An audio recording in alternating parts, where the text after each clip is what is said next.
Alright, so this is a slasher movie, and I actually haven't seen one of those in quite a while. And it's based on the books by R.L. Stine, who also wrote the Goosebumps series. But whereas Goosebumps is more of a children's horror series, Fear Street is aimed more at teenagers, which is also why the main cast of characters the story here follows are indeed teenagers. And to be fair, on the surface that doesn't sound incredibly interesting to me. However, this one is actually R-rated, which is nice, and it's the first part of a trilogy. Now that piqued my interest, especially considering the entire trilogy is gonna be released in just a few weeks span of time. Which is pretty much unheard of. When has a trilogy of movies ever been released that close together? In fact, it's already super rare to have an entire trilogy shot in one go, let alone a horror trilogy. But to then just put them all out basically at once is a very unique idea. Now I did do a little bit of a quick reading up on the movie trilogy, and apparently they shot this 2 years ago. Then they ran into some trouble with the companies involved in the distribution or something, and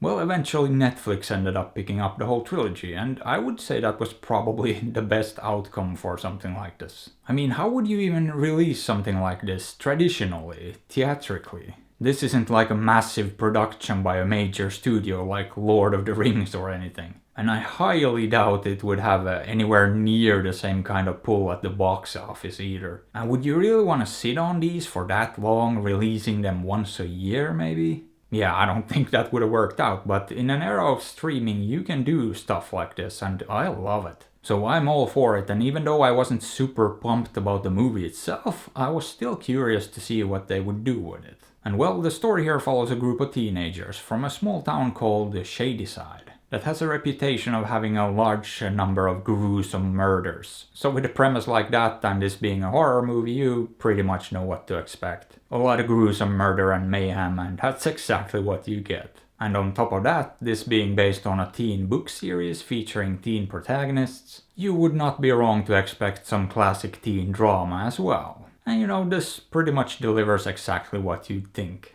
Not that there's anything wrong with that, but you will more or less get exactly what you'd expect. I don't think this one did a whole lot to subvert expectations and to surprise me. Although I will say a few of the deaths in this did indeed come as a surprise. I mean, slasher movies do sometimes tend to go wild and kill off some characters you'd think would survive. So in that sense it wasn't surprising, but this being a teen-centric movie, I did think it would play it a little bit more safe. But it didn't, and I will say that a few of the deaths did indeed feel a bit undeserved, if that's the right word. They sort of came out of nowhere and didn't really feel like they made that much sense. But on the other hand, senseless killing is sort of the name of the game, so I can't really complain too much about that. Now, on a more positive note, I will say I immediately liked the editing here, from the very first scene. The editing overall is great, and I loved some of the choices and cuts they did. I also found the humor to be relatively amusing for the most part, not hilarious, but it was fine.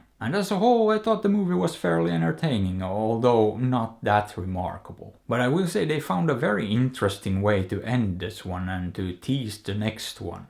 How exactly they're gonna continue the current story with the next installment that takes place in 1978?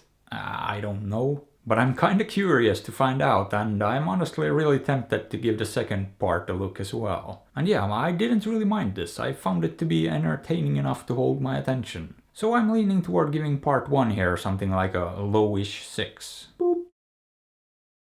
But would I recommend it? It's not a movie I'd want everyone to check out. But if it sounds interesting, it's probably worth giving a shot, so maybe do that or maybe don't. After all, I'm not your dad.